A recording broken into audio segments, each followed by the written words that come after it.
3 months. 3 months of walking into that glass tower every morning knowing he'd be there. 3 months of pretending my hands didn't shake when his voice came through the intercom. 3 months of lying to myself that this was just a job. Just a coincidence.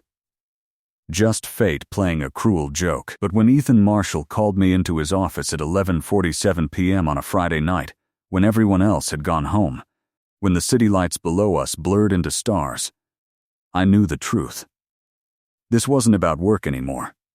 It had never been about work. And the way he looked at me, standing there with his tie loosened and his shirt sleeves rolled up, eyes dark with something that went far beyond professional courtesy, told me he knew it too. If you want to find out how a childhood crush transformed into the most dangerous attraction of my life, subscribe to the channel now. Leave a like if you've ever wanted something you knew you couldn't have. And tell me in the comments, where are you listening from? Your presence here makes all the difference. The autumn rain fell against the windows of Marshall & Associates like 1,000 tiny drum beats, each drop a reminder of time passing, of moments slipping away. I stood in the lobby of the 53rd floor, my portfolio clutched against my chest like a shield, trying to calm the wild hammering of my heart. At 26, I had interviewed at dozens of architecture firms across Manhattan, but nothing had prepared me for this moment. For walking back into Ethan Marshall's world after 8 years of carefully constructed distance. The receptionist, a woman in her 50s with kind eyes and perfect posture, smiled at me from behind her marble desk. "Miss Bennett? Mr. Marshall will see you now. His office is straight down the hall, last door on the right." I nodded, not trusting my voice, and started walking. Each step on the polished floor echoed too loud, too real. The hallway was lined with photographs of buildings, stunning architectural achievements that bore the Marshall name. Skyscrapers that touched clouds, museums that looked like modern art themselves, residential towers that redefined urban luxury. This was Ethan's empire, built from nothing but vision and relentless determination, and I was about to walk into the heart of it. His door was open. Through it I could see floor-to-ceiling windows that framed Manhattan like a living painting. And there, silhouetted against that impossible view, stood a man I barely recognized, and yet knew in my bones. Ethan Marshall at 34 was nothing like the 26-year-old I remembered from my best friend Sophie's family dinners. That boy had been lean, always smiling, with an easy charm that made everyone love him. This man was something else entirely. Broader shoulders filled out a charcoal suit that probably cost more than my monthly rent. His dark hair, once carelessly long, was now perfectly styled, though a few rebellious strands fell across his forehead. And his face, God, his face had lost all softness, all youth, replaced by sharp angles and a jaw that looked carved from stone. "Melissa Bennett," he said, and his voice hit me like a physical thing, deeper than I remembered, rougher around the edges. "Come in." I stepped inside, and he closed the door behind me. The soft click of it shutting felt final, like sealing ourselves away from the rest of the world. The scent of his cologne, something expensive with notes of cedar and smoke, filled the space between us. "Thank you for seeing me, Mr. Marshall," I managed, proud that my voice came out steady. Something flickered in his eyes, dark brown eyes that I'd spent too many teenage nights dreaming about. "Ethan," he corrected softly. "You've known me since you were 18. I think we're past formalities." But that was the problem, wasn't it? I had known him as Sophie's untouchable older brother, the boy who was already in college when I was still figuring out high school, who came home for holidays and made my heart forget how to beat properly. Known him as the man I'd had to stop myself from thinking about when I lay alone at night, because he was forbidden in every possible way. "Your portfolio," he said, gesturing to the leather chairs arranged around his desk. "May I?" I handed it over, our fingers brushing for just a second. That brief contact sent electricity shooting up my arm, and from the way his eyes widened slightly, I knew he felt it too. He stepped back quickly, putting professional distance between us, and opened my portfolio on his desk. The silence as he reviewed my work was excruciating. I watched him study each design, each rendering, each blueprint. His face gave nothing away. The same controlled expression he probably wore in million-dollar negotiations. But I noticed the small things, the way his fingers lingered on the corners of certain pages. The slight tightening of his jaw when he reached my thesis project, the community center design that had won awards. The way he swallowed hard before turning to the final section. "These are exceptional," he finally said, looking up at me. The Richardson Building. The adaptive reuse concept. Your work on sustainable residential design. Melissa, this is beyond what I expected. What did you expect? The question came out sharper than I intended. He smiled then, a small, sad smile that didn't reach his eyes. Honestly, I expected to be impressed. You always were brilliant. Even when you were 18, sketching buildings on napkins at our dinner table, I could see it. You had vision. The memory hit me hard. Those dinners at the Marshall house. Sophie's loud, warm family so different from my own quiet home. Mrs. Marshall cooking enough food to feed an army. Mr. Marshall telling stories about his construction business. Sophie complaining about school. And Ethan, home from Columbia, sitting across from me, occasionally glancing at my sketches, once even asking if he could keep one. I'd given it to him, trying to hide how much his interest meant, how his attention made my skin feel too tight. That was a long time ago, I said quietly. 8 years. His voice was rough. You stopped coming to family dinners your senior year of college. Sophie said you got busy, but I always wondered. I couldn't meet his eyes. He didn't know. Couldn't know. How could I tell him that I'd stopped coming because watching him date other women, hearing Sophie talk about his girlfriends, seeing him live a life that didn't include me in any significant way, had become a special kind of torture, that every time he smiled at me in that friendly, brotherly way, something inside me died a little? I did get busy. I lied. Architecture school doesn't leave much time for socializing. He studied me for a long moment, and I had the uncomfortable feeling that he saw right through me. The position, he said finally, turning back to business, is for senior architect on residential projects. You'd be working directly under me on high-end developments. The hours are brutal. The clients are demanding. And the pressure is constant, but the salary is competitive, and you'd be working on buildings that will define Manhattan's skyline for generations.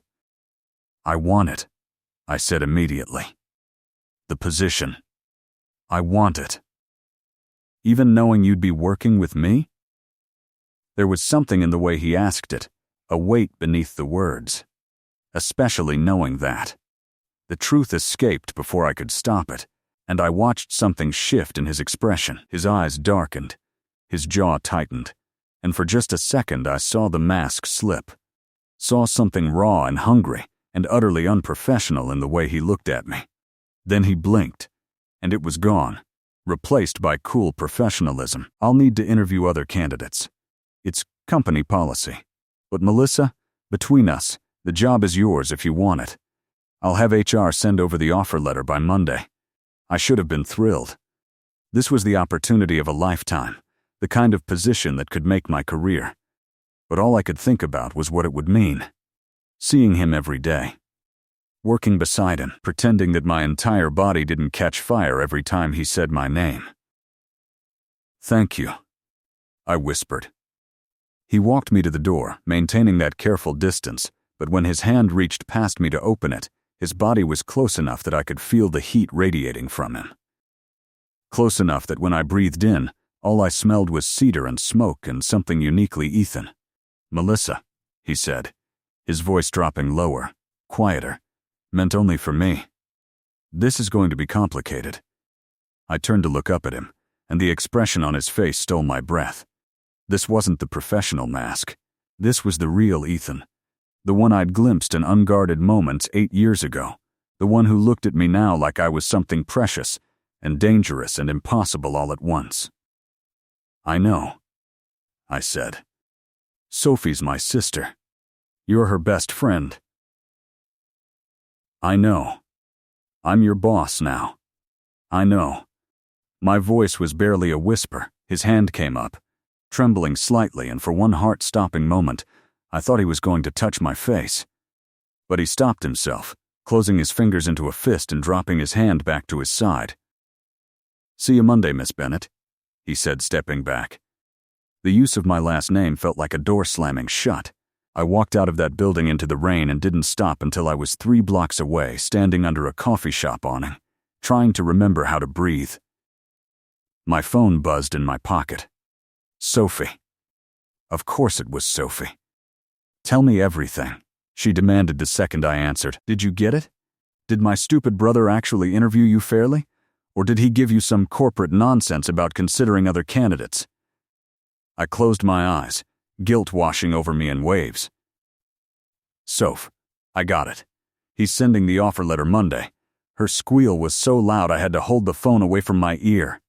Oh my God, Mel. This is perfect. Now I can see you all the time again. We can have lunch downtown, and we'll finally have someone on the inside who can tell me if Ethan's dating anyone, because he never tells me anything anymore and Mom is desperate for grandchildren and… Sophie. I cut her off, my voice sharper than intended. It's a job. Just a job. The silence on the other end lasted too long. Mel? Are you okay? You sound weird. How could I tell her? How could I explain that I'd spent 8 years trying to get over her brother? 8 years dating other men who never quite measured up. 8 years convincing myself that what I felt at 18 was just a crush, just childhood fantasy, just something I'd grow out of? How could I admit that the second I'd seen him again, standing in that office like some kind of dark prince surveying his kingdom, every carefully constructed defense had crumbled to dust? I'm fine. I lied. Just tired. It's been a long week. Well, get some rest. Because tomorrow night, we're celebrating. Mom's having dinner. And I already told her you'd be there. She's making her famous lasagna, and Dad's been asking about you, and Ethan will be there too, obviously, so you guys can start getting comfortable working together and… Sophie, I don't think that's a good idea. Don't be ridiculous. You're family, Mel. You always have been. Tomorrow at 7.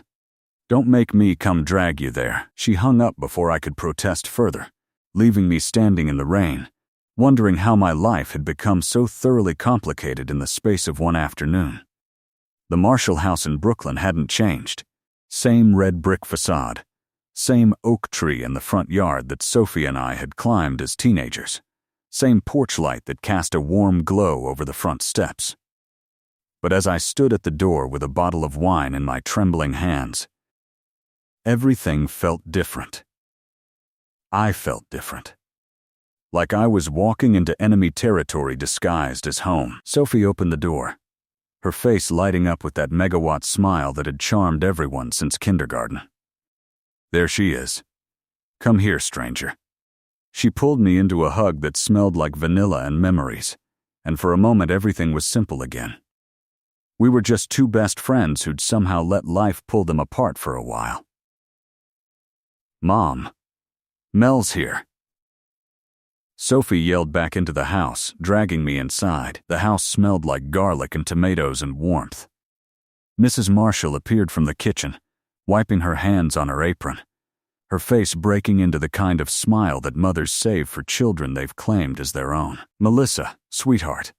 She enveloped me in a hug that felt like coming home. Look at you. All grown up and stealing jobs from much less qualified candidates, I hear. Mom, Sophie groaned. She earned it. Of course she did. I always knew you'd do something amazing. Mrs. Marshall held me at arm's length, studying my face with a mother's intuition. You look tired, though. They working you too hard at that firm? She hasn't even started yet, Sophie said. Monday is her first day. That's why we're celebrating. Where's Dad? I asked, desperate to change the subject, to focus on anything other than the job that meant I'd be spending every day with the one person I needed to stay away from. In the study with Ethan, Mrs. Marshall said, turning back toward the kitchen. They're discussing some building project. You know how they get. Sophie, take her in there, will you? Dinner's in 20 minutes. Sophie linked her arm through mine, steering me down the familiar hallway. Fair warning, she whispered. Dad's been grilling Ethan about why he's still single. It's brutal in there. The study door was half open, and I could hear Mr. Marshall's voice, warm and teasing. I'm just saying, son, you're 34. Your mother wants grandbabies before she's too old to chase them around. Dad, I run a multi-million-dollar company. I don't exactly have time for. Ethan's voice cut off abruptly as Sophie pushed the door fully open and we stepped inside. He was leaning against his father's desk, tie loosened, sleeves rolled up to reveal forearms that had no business looking that good. When his eyes met mine, something in the air shifted. Became charged. Dangerous. Mel. Mr. Marshall stood up from his leather chair, arms outstretched. There's our newest architect. Come here. Let me look at you. I hugged him, grateful for the distraction, for the normality of his fatherly affection. Hi, Mr. Marshall. How many times do I have to tell you? It's David. You're practically family. He held me back, his eyes crinkling with genuine warmth. I hear you'll be working for this slave driver here. He gestured toward Ethan. Don't let him push you around. He forgets that not everyone wants to work 80-hour weeks. I work 60 at most, Ethan said, his voice carrying an edge. His eyes hadn't left me. And Melissa can handle it. She's always been tougher than she looks.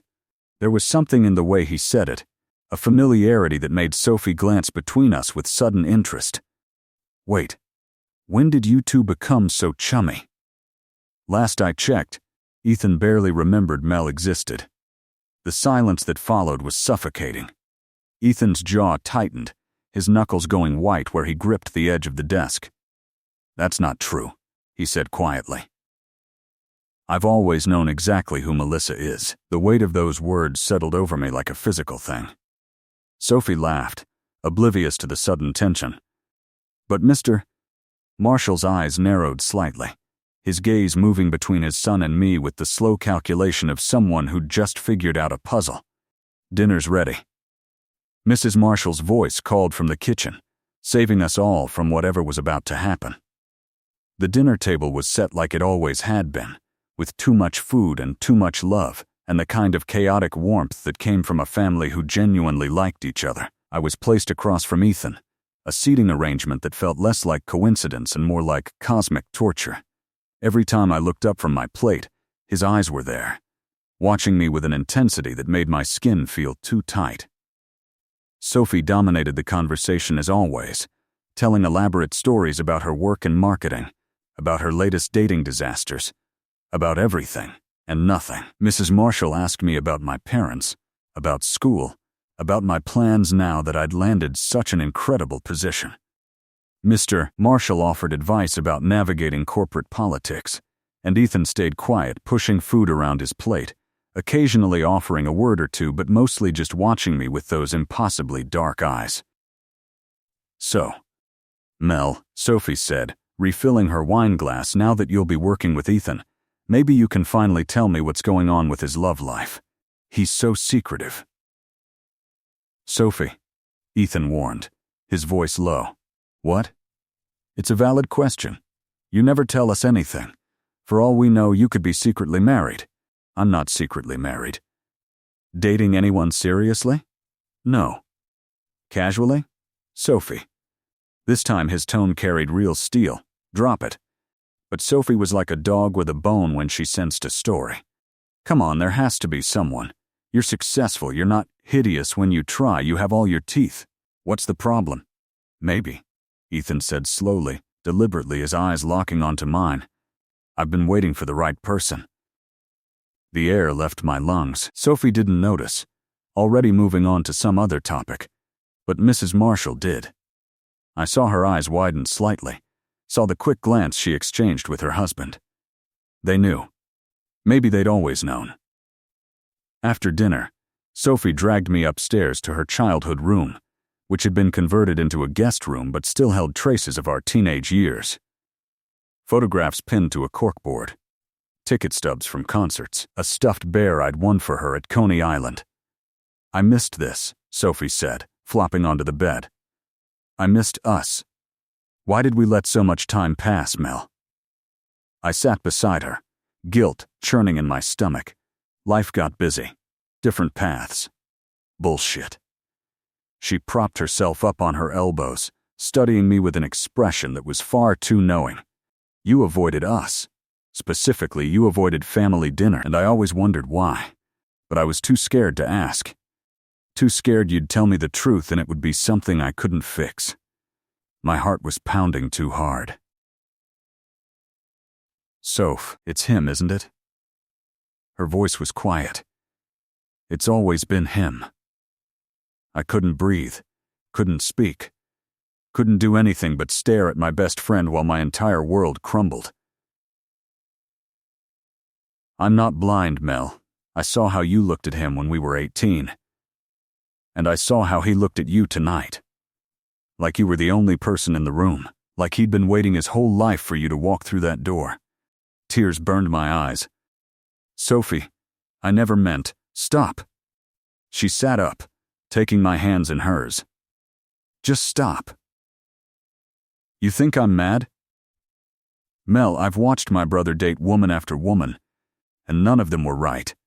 None of them made him light up the way he did tonight when you walked into that study. If you two have feelings for each other, real feelings, then who am I to stand in the way?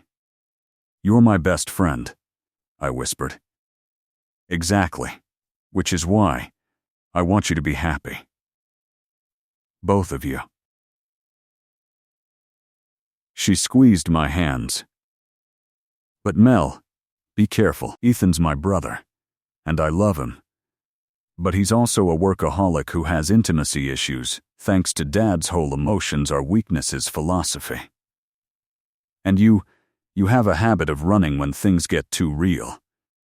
So if you're going to do this, whatever this is, you both need to be all in. Because if it goes wrong, I lose both of you. And that's not something I can survive. Monday morning arrived like a sentencing. I stood in front of my closet at 6 a.m., staring at clothes that suddenly felt all wrong. Too casual. Too formal. Too obvious. Finally, I settled on black pants and a cream silk blouse. Professional but not trying too hard, paired with heels that gave me enough height to feel capable without toppling over. The Marshall & Associates building gleamed in the early morning light, all glass and steel and intimidating success. I walked through the revolving doors with my heart in my throat, clutching my leather bag like a life preserver. The security guard checked my new employee badge, gave me a visitor's pass for the elevator, and directed me to the 53rd floor. The office was already half full despite the early hour. Men and women in sharp suits moved with purpose between glass-walled conference rooms, their voices a low hum of productivity and ambition. The receptionist from Friday, whose nameplate read Patricia, smiled warmly at me. Miss Bennett, welcome to your first day. Mr. Marshall asked me to show you to your office. She stood, gesturing for me to follow. He's in meetings all morning, but he wanted to make sure you were settled. My office was stunning. Corner windows overlooking the East River, a massive desk with dual monitors already set up, shelves waiting to be filled with architecture books and models, a drafting table by the window for hand sketching. This wasn't a cubicle. This wasn't even a standard office. This was the kind of space reserved for senior partners. Mr. Marshall designed it himself, Patricia said, noticing my stunned expression. Said he wanted you to have natural light for drawing. There's a whole orientation packet on your desk with building access codes, computer login information and project files you'll be working on. This is too much, I whispered. Patricia's smile turned knowing. Mr. Marshall doesn't do anything halfway. When he invests in someone, he invests completely. Your welcome meeting is at 10 in the main conference room. Coffee station is on this floor, break room is down the hall, and if you need anything at all, my extension is on your phone.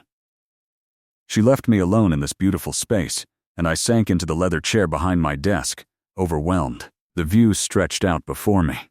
Manhattan sprawling in all its chaotic glory, and somewhere in this building, Ethan was in meetings, making decisions that shaped the city. Carrying on as if my presence here wasn't about to complicate everything, I spent the next hour reviewing the orientation materials. 3 active projects, each more impressive than the last. A luxury residential tower in Tribeca, an adaptive reuse of a historic building in Chelsea, a mixed-use development in Queens that would include affordable housing alongside high-end condos. Real work. Important work. The kind of architecture that actually mattered. At 9:58, I made my way to the main conference room. Through the glass walls, I could see it was already filling up with people. Patricia gave me an encouraging nod as I entered, and suddenly all eyes were on me.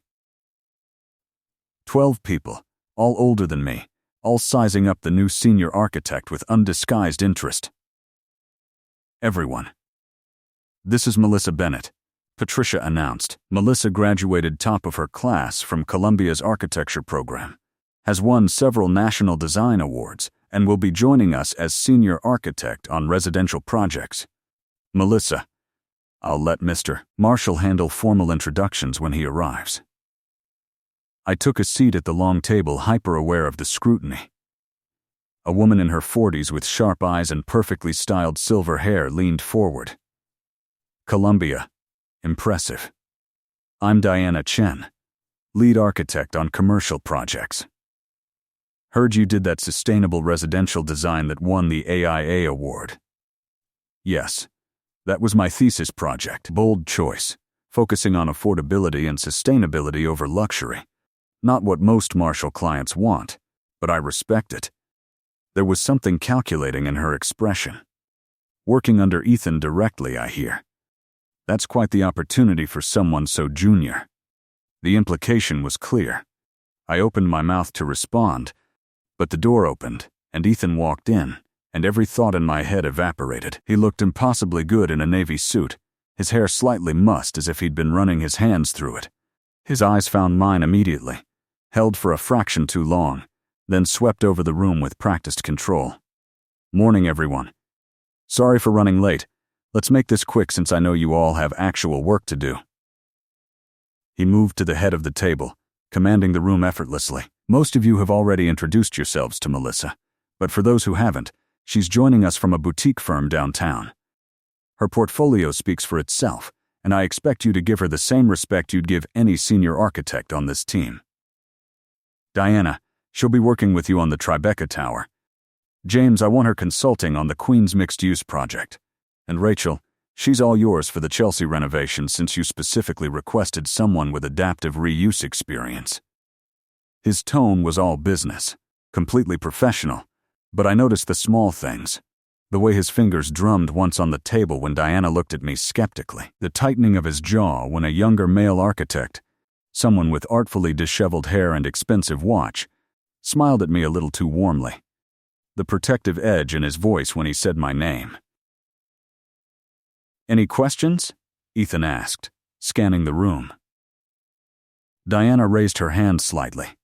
Will Melissa have the same access to client meetings and final design approvals as other senior architects? Absolutely. She'll report directly to me, same as you all do, and her input carries the same weight. His eyes locked on Diana's. Is that going to be a problem? Not at all. Just clarifying the chain of command. Diana's smile didn't reach her eyes. Good. Melissa, stick around after this. Everyone else, dismissed. We've got a building to design. The room cleared quickly, leaving just the two of us in that glass-walled space visible to the entire office. Ethan waited until the last person was gone, then turned to me with an expression that was carefully controlled but couldn't quite hide the heat underneath. "How was your weekend?" He asked it casually, as if we were just colleagues making small talk. But we both knew what he was really asking. Had I thought about him? Had I replayed that moment in the study when our eyes met across the dinner table? Fine. Quiet. I couldn't tell him I'd spent it lying awake, staring at my ceiling, thinking about all the ways this could go wrong. Sophie called me. He moved closer, perching on the edge of the conference table. Gave me a very interesting talk about not screwing things up with you. Apparently, she's known for years. My breath caught. Known what? That I've been in love with you since you were 18 years old. The world tilted. Those words, spoken so simply, so matter-of-factly, hung in the air between us like something holy and terrible. I gripped the edge of my chair, needing something solid to hold on to. Ethan. I know. I know all the reasons this is complicated. You're Sophie's best friend. You work for me now.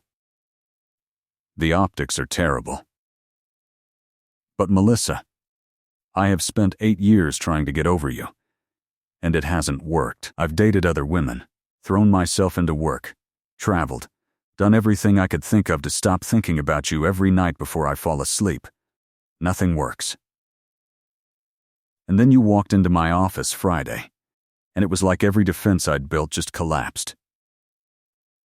I couldn't breathe, couldn't think.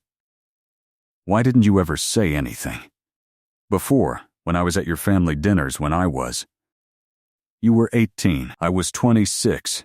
It wouldn't have been right. And then you disappeared, and I thought maybe that was the universe telling me to let you go. But I couldn't.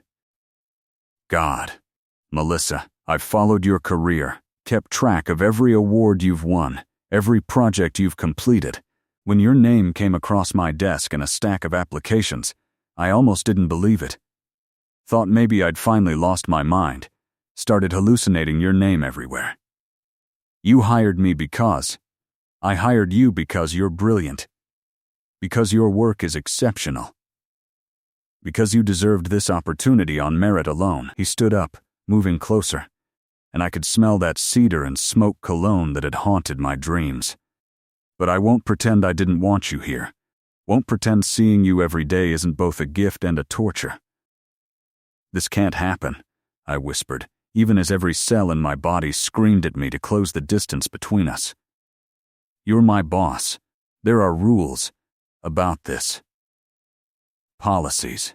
I know, which is why we're going to keep everything professional here. In this building, I'm your boss and you're my employee. Nothing more.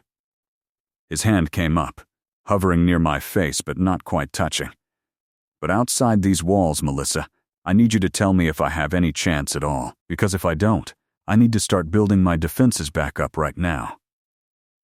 I looked up at him, at this man who'd defined desire for me since I was too young to know what that meant, and felt 8 years of resistance crumble. You terrify me, I admitted. This terrifies me.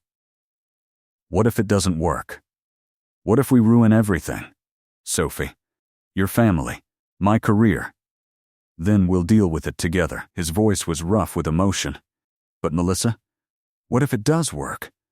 What if we're supposed to be this brave? Isn't that possibility worth the risk? Before I could answer, voices sounded in the hallway. We sprang apart, professional distance restored so quickly it felt rehearsed. Diana appeared in the doorway, her eyes sharp as they took in the scene, noting the space between us that probably felt too carefully maintained. Sorry to interrupt, but Melissa, we should probably review the Tribeca files before our client call at 2. She smiled. But it was the smile of a shark who'd just scented blood in the water. Of course, I said, forcing my voice to sound steady. I'll be right there. Diana left, but not before shooting Ethan a look that said she knew exactly what she'd almost walked in on. He ran a hand through his hair, frustration evident in every line of his body. My office. Tonight. 7 p.m. After everyone's gone, we need to finish this conversation properly. It wasn't a request. I nodded, not trusting my voice, and walked out of that conference room feeling like I'd just signed some kind of contract with the devil. Except the devil wore tailored suits and looked at me like I was something precious and rare, and I was already so far past saving. The afternoon crawled by with excruciating slowness. Diana Chen was brilliant but ruthless, walking me through the Tribeca project with the efficiency of someone testing whether I'd sink or swim. The design was complex, a 40-story residential tower that needed to balance luxury with the historical context of the neighborhood. She fired questions at me about load-bearing structures, sustainable materials, city zoning requirements, watching my every answer like a hawk looking for weakness. The setback regulations on floors 15 through 20 are going to be our biggest challenge, I said, studying the blueprints spread across her desk. But if we use tiered terraces here and here, we can actually turn it into a design feature rather than a constraint. Diana's eyes narrowed. Then she nodded slowly. Show me. I grabbed a pencil and started sketching, losing myself in the problem the way I always did when architecture was involved. The world fell away. It was just me and the lines. The spaces. The way form could follow function but also transcend it. Become something beautiful. You're good, Diana finally said. And there was genuine respect in her voice now, the testing phase apparently over. Better than I expected for someone who's never worked on a project this scale. I learned fast. I met her gaze steadily. And I'm not here to waste anyone's time, including my own. A small smile curved her lips. I can respect that. Listen, Melissa, I'm going to be straight with you. The office is already talking. New architect, young, attractive, working directly under Ethan. People are going to make assumptions. My stomach tightened. Let them assume. My work will speak for itself. I hope so. Because if there's any truth to what they're whispering, if there's anything unprofessional happening between you and our boss, it won't matter how talented you are. You'll always be the woman who slept her way to the top.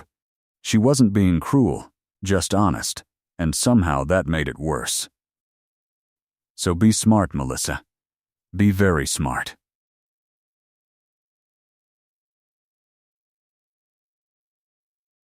I thought about Ethan's invitation. 7 p.m. His office, after everyone else had gone. There was nothing smart about what I was considering. Nothing smart about the way my body hummed with anticipation at the thought of being alone with him. By 6:30, the office had emptied to a skeleton crew. I sat at my desk, staring at my computer screen without seeing it, watching the clock tick towards 7. I could leave. Should leave. Walk out right now and send Ethan a professional email saying we needed to maintain boundaries. That would be the smart thing. The safe thing. But I'd spent 8 years being smart and safe. And where had it gotten me? Alone. Wanting. Pretending that the one man I couldn't stop thinking about didn't exist. At 6:58 I stood up, smoothed my blouse, checked my reflection in the darkened window, and hardly recognized the woman staring back at me. She looked determined. Reckless. Alive in a way I hadn't felt in years. Ethan's office door was closed, but light spilled out from underneath. I knocked twice. Soft but clear. Come in. His voice sent shivers down my spine. He was standing by the windows, his back to me, looking out at the city lights that stretched toward infinity. He'd taken off his jacket and tie, rolled up his sleeves. There was something vulnerable about him like this. Something that made my heart ache. Close the door, he said without turning around. I did, and the soft click of it shutting felt like sealing ourselves away from the world. From rules. From everything that said this was wrong. I've been standing here for the past hour, he said, his voice rough with emotion, trying to convince myself to tell you this can't happen. That I should be professional. That I should protect your career and my reputation and all the sensible things adults are supposed to prioritize. Did it work? I whispered. He turned to face me then, and the look in his eyes stole my breath. Raw. Hungry. Beyond any pretense of control. No, because Melissa, I don't think I can survive having you this close and not being able to touch you. I don't think I can watch you walk through this office every day, smell your perfume, hear your laugh, see the way you bite your lip when you're concentrating, and pretend that I'm not dying inside. He crossed the room in 3 strides, stopping just inches away from me, close enough that I could feel the heat radiating from his body, close enough to see the gold flecks in his dark eyes, the stubble shadowing his jaw, the pulse beating hard at the base of his throat. Tell me you feel it too, he demanded. Tell me I'm not insane. Tell me you've spent the last 8 years thinking about me the way I've thought about you. I feel it. The words came out barely above a whisper. God, Ethan, I've felt it since I was 18 years old. Since the first time you smiled at me across your parents' dinner table and asked about my architecture sketches. Since that summer you came home from your master's program and spent 3 hours teaching me about Frank Lloyd Wright. Since I realized that every man I tried to date was just a poor substitute for you. His hand came up, trembling slightly, and this time, he didn't stop himself. His fingers traced my jaw, feather light, reverently, as if I was something precious that might break. I wanted to touch you then, he confessed, even when you were too young, even when it was completely inappropriate. I wanted it so badly it scared me. That's why I stayed away. Why I never came home as often once you started spending time at the house. Because I didn't trust myself around you. I thought you didn't notice me. Thought I was just your little sister's friend. Nothing special. Nothing special? He laughed, but it was a broken sound. Melissa, you were the most special thing in my world. You were light and brilliance and everything good. And I couldn't have you. Couldn't even admit to wanting you, so I built my company. Threw myself into work. Dated women who were beautiful and accomplished and absolutely wrong. Because none of them were you. His thumb brushed across my lower lip, and I couldn't stop the small gasp that escaped. We can't do this here, I said. Even as my hands found their way to his chest, feeling his heart thunder under my palms. Anyone could see through the windows. Diana already suspects something. I know. But he didn't move away. If anything, he leaned closer, his forehead almost touching mine. Come home with me. Let me take you to dinner. Or just for a drive. Somewhere we can talk without these walls and windows and people watching every move we make. Let me do this properly, Melissa. Let me court you the way I should have done 8 years ago if I'd had any courage at all. The word court made something warm bloom in my chest. Old-fashioned. Intentional. Real. What about Sophie? I asked. What about the fact that everyone in this office is going to have an opinion about us? What about? Sophie gave me her blessing. She called me Sunday night and told me that if I let you slip away again because I was too much of a coward to fight for what I wanted, she'd disown me as her brother.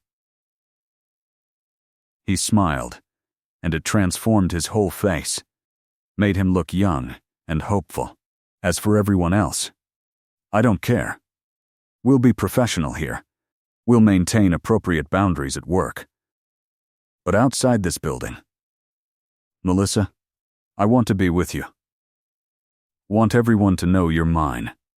The possessiveness in those last words should have been a warning sign. Should have reminded me that this was my boss, that power dynamics were complicated, that nothing about this was simple, but instead, it sent heat flooding through my veins, made something primal and feminine in me respond with a resounding yes. Okay, I whispered. Take me to dinner. His smile was brilliant, boyish, completely unguarded. Yeah? Yeah. I couldn't help but smile back, feeling lighter than I had in years. But somewhere dark and quiet where no one from the office goes. And nowhere near Brooklyn where your parents might see us before we figure out what this is. I know just the place. He stepped back, breaking contact, and I immediately missed his warmth. He grabbed his jacket and tie, gesturing toward the door. After you, Miss Bennett, and from here until we leave this building, we're just boss and employee. Can you do that? I nodded, understanding the game we'd have to play, the masks we'd have to wear. We walked out of his office separately, professional distance maintained. A few late working associates glanced up from their desks but quickly returned to their work. In the elevator, we stood on opposite sides, not speaking, not looking at each other. But I could feel the tension humming between us. Electric and alive. His car was parked in the underground garage, a sleek black BMW that screamed success and control. He opened the passenger door for me, a gesture so old-fashioned and careful that it made my heart skip. Once we were sealed inside, the outside world muffled. Everything changed. "Come here," he said, his voice rough with need. I didn't hesitate. The center console was an obstacle I gladly navigated, and then his hands were in my hair and his mouth was on mine and the world exploded into sensation. He kissed me like a man starving, like he'd been waiting his entire life for this moment, and I responded with equal desperation. 8 years of want poured into that kiss. 8 years of dreams and fantasies and lonely nights suddenly given permission to become real. His hands moved from my hair to my face, holding me like I was something infinitely precious, and when he finally pulled back, we were both breathing hard, both trembling. "Jesus," he whispered, resting his forehead against mine. I knew it would be good, but I wasn't prepared for that. "We're in a parking garage," I said, slightly dazed, making out like teenagers. "I don't care. I'd make out with you in Times Square if you'd let me." He kissed me again, softer this time, tender. "But you're right. We should go before I lose what little control I have left and do something we're not ready for yet." The yet hung in the air between us, loaded with promise. The restaurant he took me to was in the West Village, tucked down a side street I'd walked past 100 times without noticing. Inside, it was all low lighting and intimate corners, the kind of place where famous people came to not be recognized. The hostess greeted Ethan by name, led us to a corner booth that was blessedly private, and disappeared with promises of sending over a bottle of wine. "You come here often?" I asked, sliding into the booth. "When I need to think. Or hide. Or both." He sat across from me, but under the table, his leg pressed against mine, maintaining contact. "I've never brought anyone here before, if that's what you're really asking." That wasn't what I was asking. But I was relieved anyway. Yes, it was. "And I want you to know, Melissa, I've dated. I'm not going to pretend I've been celibate for 8 years waiting for you. But nothing was ever serious. No one ever came close to what I felt for you, what I still feel for you." The wine arrived, was poured, left us alone again. I took a sip, needing the courage it provided. "I need to understand something." "Why now? You could have reached out any time in the last 8 years. Could have called, texted, shown up at my apartment. Why wait until I was working for you?" He was quiet for a long moment, swirling the wine in his glass. "Because I'm a coward," he finally said. "Because I convinced myself you were better off without me. I'm a workaholic with commitment issues and a tendency to use success as a substitute for actual human connection. You deserved better than that. Deserved someone who could give you the time and attention you needed, not someone who'd make you compete with blueprints and client meetings. That's my decision to make, not yours." There was heat in my voice now. "You don't get to decide what I deserve. You're right. I'm sorry." He reached across the table, taking my hand in his. "The truth is, when your application crossed my desk, I saw it as a sign. like the universe was giving me one more chance to get this right. And I knew I couldn't let it pass. Knew I'd regret it for the rest of my life if I didn't at least try. And if I'd said no, if I'd turned down the job, his thumb traced circles on my palm, sending electricity up my arm. I'd have found another way. Would have shown up at your apartment, at your coffee shop, wherever I needed to be to see you again, but this way, we'd have to see each other every day. Have reasons to be in the same space. I know it was manipulative. I know it complicated everything. But Melissa, I was desperate. Hearing him admit that, seeing the vulnerability in his eyes, made something tight in my chest loosen. I'm glad you did, I said softly. I'm glad I don't have to keep pretending anymore. We ordered food that arrived and grew cold because we were too busy talking to eat. 8 years of conversations compressed into hours.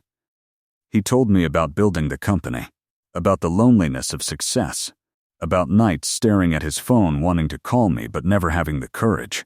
I told him about failed relationships, about how every man I dated was measured against a ghost, about lying in bed and wondering what he was doing, who he was with, if he ever thought about me. Every day, he said. I thought about you every single day. As the night wore on, as the wine flowed and the conversation deepened, I felt layers of defense falling away. We moved from opposite sides of the booth to sitting next to each other, his arm around my shoulders, my head resting against his chest, listening to his heartbeat steady and strong. Tell me something you've never told anyone else, he said, his voice soft in the dim light. I thought about it, about all the secrets I carried. Sometimes I think I became an architect because of you. Because you were the first person who ever looked at my sketches and saw something worth encouraging. And I spent years trying to prove that your faith in me wasn't misplaced, even though you weren't around to see it. His arms tightened around me. You proved it, God. Melissa, you exceeded anything I could have imagined. You're brilliant. And not just at architecture. At everything. The way you see the world. The way you care about making buildings that actually improve people's lives instead of just looking impressive. That's rare. That's special. Your turn. Tell me something. He was quiet for so long I thought he wouldn't answer. Then, I bought every magazine that featured your work. Have a file folder on my computer with every article written about you. When you won that AIA award, I wanted to call and congratulate you so badly I had to physically restrain myself. I've been watching your career like some kind of stalker, tracking your success from the shadows, proud and heartbroken in equal measure. Tears stung my eyes. That's the saddest thing I've ever heard. Or the most romantic, depending on your perspective. He tilted my chin up, making me look at him. But I'm done watching from the shadows, Melissa. I want to be in your life, want to celebrate your victories, and hold you through the defeats, and be the person you think of first when something good happens. What if we screw this up? The fear escaped before I could stop it. What if we're better as a fantasy than reality? What if... He silenced me with a kiss, slow and deep and full of promise. When he pulled back, his eyes were serious. Then we screw it up together. But Melissa, I don't think we will. I think we've been waiting our whole lives for this. I think everything else was just preparation for now. It was past midnight when we finally left the restaurant. The city was quieter at this hour, softer somehow, as if giving us space to exist in our own bubble. He drove me home, parked outside my apartment building in Greenwich Village, and we sat in the car, neither wanting the night to end. I should let you go, he said, but his hand found mine, intertwining our fingers. You have work tomorrow. So do I. We should be responsible adults. We should, I agreed, not moving. Melissa? His voice was tentative now, vulnerable in a way that made my heart ache. Yeah? Can I see you tomorrow night? And the night after that? And every night until you get sick of me? I laughed, turning to look at him in the dim light. I don't think that's possible. Getting sick of me? Yeah. I leaned over, kissing him softly. I've had 8 years to get sick of you. And it hasn't happened yet. I don't think it ever will. He walked me to my door, kissed me goodnight like we had all the time in the world, and waited until I was safely inside before leaving. I watched from my window as his car pulled away, still unable to quite believe that this was real, that Ethan Marshall, the man I'd loved in secret for nearly a decade, felt the same way about me. That night, I fell asleep smiling for the first time in longer than I could remember. The next 3 weeks were the best and most complicated of my life. During work hours, we maintained perfect professionalism. He was my boss, I was his employee, and no one could have guessed that every night we were together, that we talked until dawn about everything and nothing, that he knew the exact way I took my coffee, and that I knew he had a scar on his rib cage from falling out of a tree when he was 9, that we were falling deeper into something that felt inevitable and terrifying all at once. But maintaining that separation was getting harder. I'd catch him watching me during meetings, his eyes dark with want that had nothing to do with architecture. He'd brush past me in the hallway, and even that brief contact sent electricity through my body. We were playing with fire, and everyone in the office could feel the heat. Diana cornered me one afternoon, her expression knowing. You're sleeping with him. I'm not. It wasn't technically a lie. We hadn't slept together yet, though the tension was building to an unbearable degree. But you want to, and he wants to. Melissa, I like you. You're talented and you work hard. But this is going to blow up in your face. Office romances always do, and when there's a power differential involved, it's the junior person who always gets hurt. It's not like that with us, I protested. It's always like that. Men like Ethan Marshall, they're used to getting what they want. And once they have it, once the chase is over, they move on. Don't let him ruin your career before it's even started. Her words haunted me through the rest of the day. Was I being naive? Was this just a game to him? The thrill of forbidden fruit? But then I'd remember the way he looked at me when he thought no one was watching. The way his voice got soft when he said my name. The way he trembled the first time I touched him like he couldn't quite believe I was real. That night, we were supposed to have dinner at his place. He'd been promising to cook for me, claiming he'd learned a few things since his bachelor days. I arrived at his penthouse in Chelsea at 7, armed with a bottle of wine and a stomach full of nerves. The apartment was stunning, all clean lines and floor-to-ceiling windows with a view that made my work office look pedestrian. But what struck me was how lived-in it felt.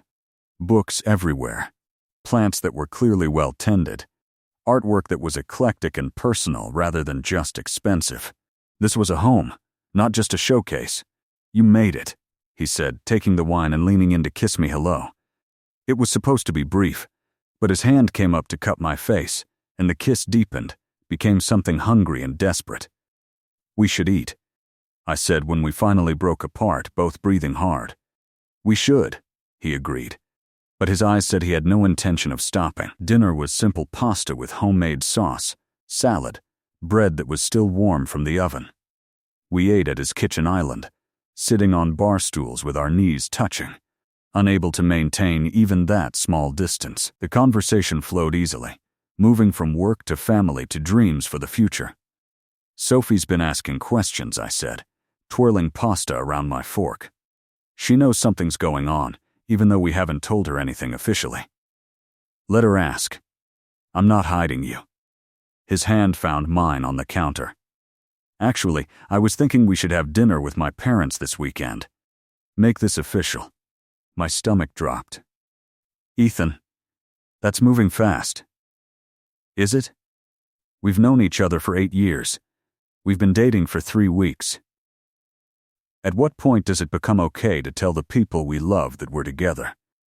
When we know this is real. When we're sure it's not just. I struggled for words. What if this is just Novelty.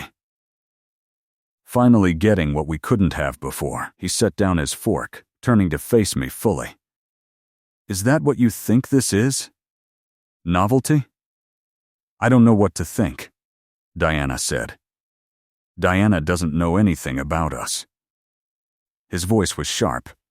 Melissa, look at me. I did, and the intensity in his eyes made my breath catch. This is not novelty. This is not some game. This is me, finally getting the courage to fight for the woman I've loved for nearly a decade. And if you're having doubts, if you're scared, that's okay. I'm terrified too. But don't let other people's cynicism poison what we have. I'm not. My voice broke. I'm so scared of losing this, of losing you. And if we go public, if everyone knows, then when it falls apart, why are you so convinced it will fall apart? He stood up, pulling me with him, holding me at arm's length. Why can't you believe that maybe, just maybe, this is the real thing? That we're supposed to be together? Because I'm not good at this, I admitted, tears spilling over. I'm not good at relationships. I push people away, I get scared. And I run. And you're everything. You're my boss and my best friend's brother and the person I've wanted for so long it's become part of who I am. If I lose you, I don't know who I'll be anymore. You'll be exactly who you've always been. Brilliant and strong and capable of anything. He pulled me close, his arms wrapping around me like he could physically hold me together. But Melissa, you're not going to lose me. I'm not going anywhere. Even if you push, even if you run, I'll be right here waiting for you to come back. I clung to him, breathing in that cedar and smoke scent that had become synonymous with safety. Promise? I promise. He kissed the top of my head, then my forehead, then, finally my lips, soft and sweet. Now come on. There's something I want to show you. He led me to his home office, which was really more of a studio. Drafting tables, computer screens showing architectural renderings, scale models of buildings in various stages of completion. But what made me stop dead was the wall. The entire wall was covered in sketches. My sketches, every napkin drawing, every coffee shop doodle, every quick rendering I'd done at the Marshall family dinners 8 years ago. You kept them, I whispered, moving closer. You kept all of them. Of course I did. They were pieces of you. He came to stand beside me, his hand finding mine. This is what I'd look at when I missed you. When I wanted to call, but didn't have the courage, I'd come in here and remember the way you looked when you were creating, completely absorbed, like the rest of the world didn't exist, and I'd tell myself that someday, if I was lucky enough, patient enough, I'd get another chance. I turned to face him, tears streaming down my face now, but happy tears, overwhelmed tears. I love you, I said, and it felt like the most natural thing in the world. I've loved you since I was 18, and I'm tired of pretending I don't. His face transformed, lit from within. Say it again.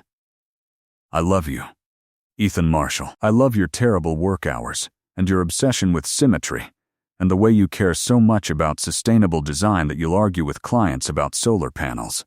I love that you kept my stupid napkin sketches, and that you look at me like I'm something precious. I love you, and I'm done being scared. He kissed me then, and it was different from every other kiss we'd shared. This one was a promise, a commitment, a declaration that whatever came next, we'd face it together. When we finally broke apart, we were both laughing and crying and holding on to each other like we'd finally found home. Bedroom? He asked, his voice rough with need and hope and question. I nodded. Bedroom. He lifted me, and I wrapped my legs around his waist, kissing him as he carried me down the hall. The bedroom was dimly lit, the city lights providing a soft glow through the windows. He laid me on the bed with a gentleness that made my heart ache, then stepped back. "I need you to be sure," he said. "I need you to know that once we do this, once we cross this line, there's no going back for me. You'll be mine, and I'll be yours, and I don't know how to be casual about that. I don't want casual." I reached for him, pulling him down to me. "I want everything. With you. Always." What followed was slow and reverent and nothing like the desperate passion I'd imagined. He touched me like I was something holy, took his time learning every inch of my skin, whispered my name like a prayer. And when we finally came together, when we finally stopped fighting and surrendered to what we'd both wanted for so long, it felt like coming home. Afterward, we lay tangled together, my head on his chest, his fingers tracing lazy patterns on my shoulder. The city hummed below us, alive and indifferent, while in this room everything had changed. I meant what I said, he murmured into the darkness.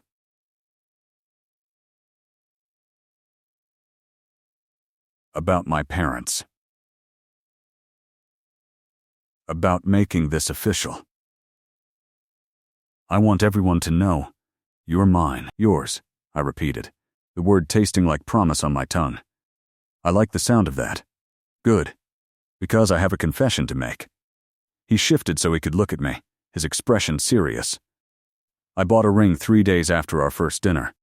It's sitting in my desk drawer at work because I didn't trust myself not to propose immediately." My heart stopped. "Ethan, I'm not asking yet. I know it's too soon, but I want you to know, that's where this is heading for me. Marriage. Forever. The whole terrifying, beautiful thing. And if that scares you, you should run now." I thought about Diana's warning, about all the reasons this was complicated, about power dynamics and office politics, and all the ways this could go wrong. But then I thought about the wall of sketches, about 8 years of wanting, about the way he looked at me like I was his entire world. "I'm not running," I said. "Not anymore." Saturday morning, I woke up in Ethan's bed to the smell of coffee and the sound of him singing off-key in the kitchen. Sunlight streamed through the windows, warming the white sheets tangled around my body, and for a moment, I just lay there, overwhelmed by how profoundly right everything felt.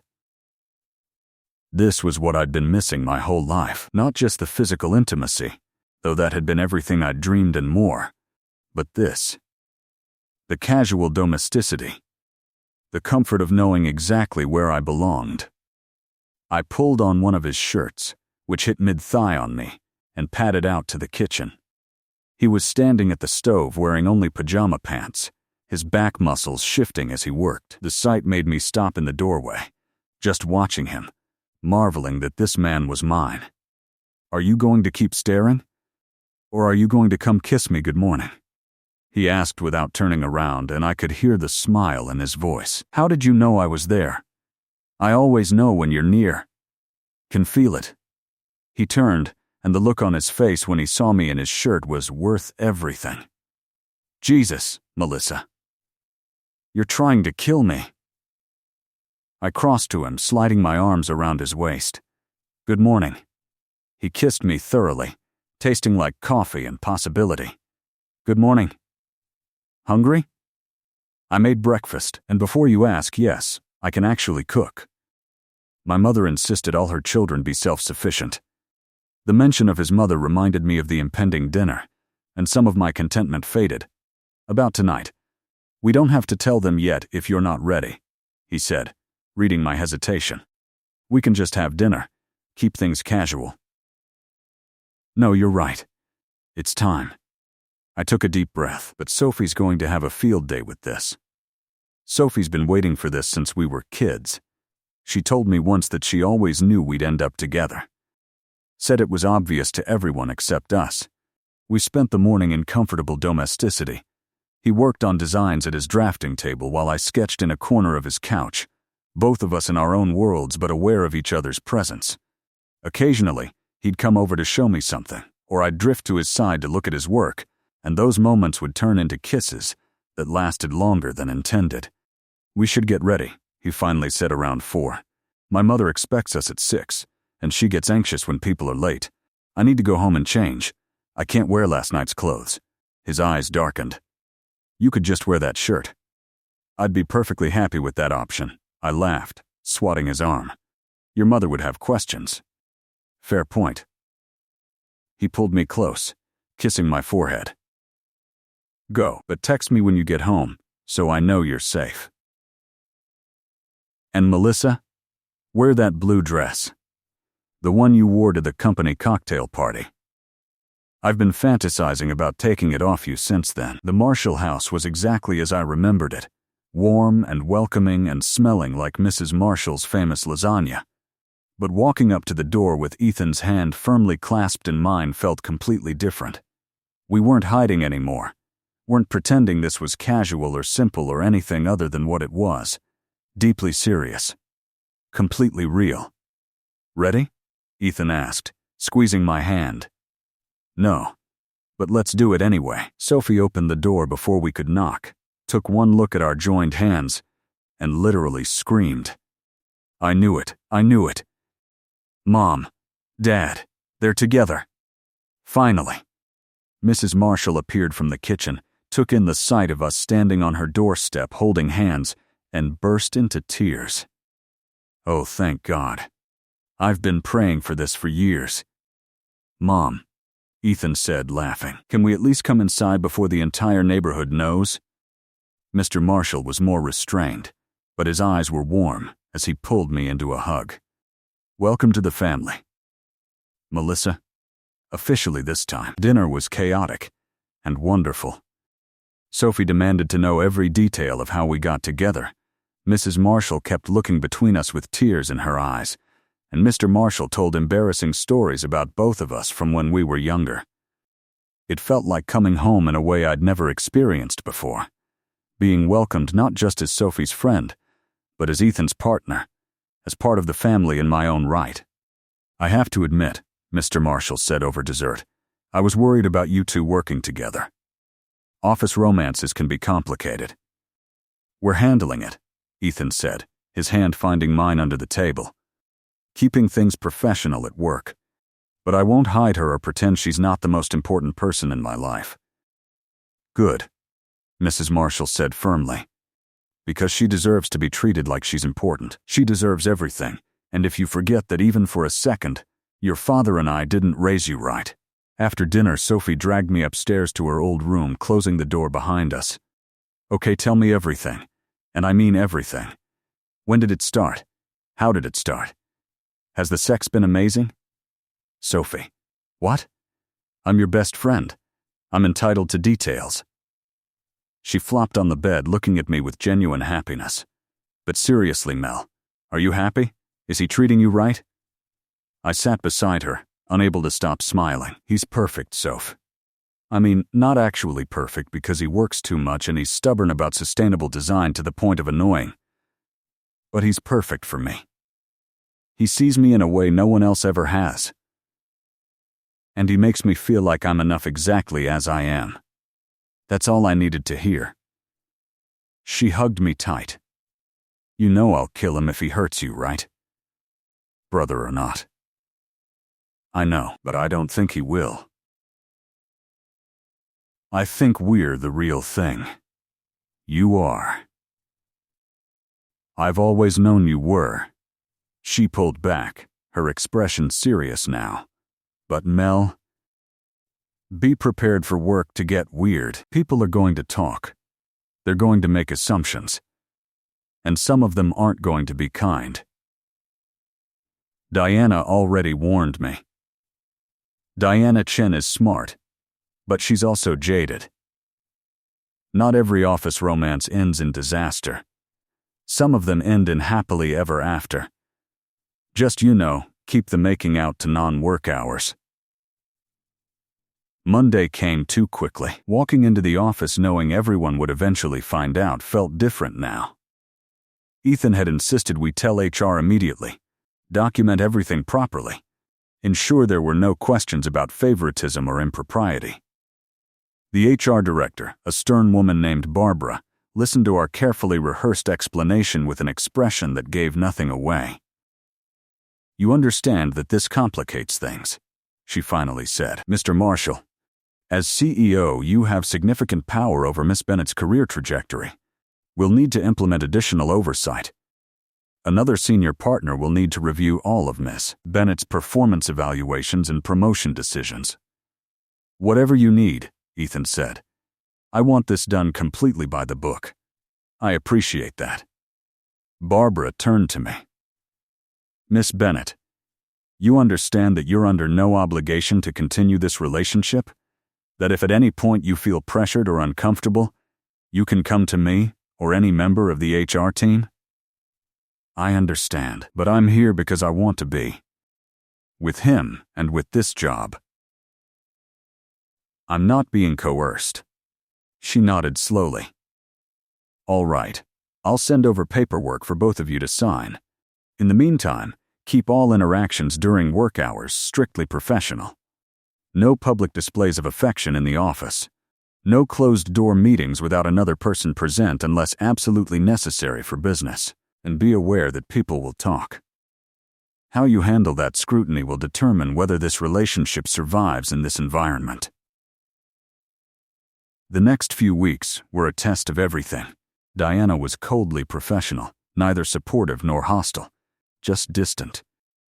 Some of the younger architects watched us with open curiosity. I heard whispers in the break room that stopped when I entered, but I also saw respect in how people responded to my work, saw that my designs were being implemented, that my voice carried weight in meetings. I was earning my place here separate from my relationship with Ethan, and that mattered more than gossip.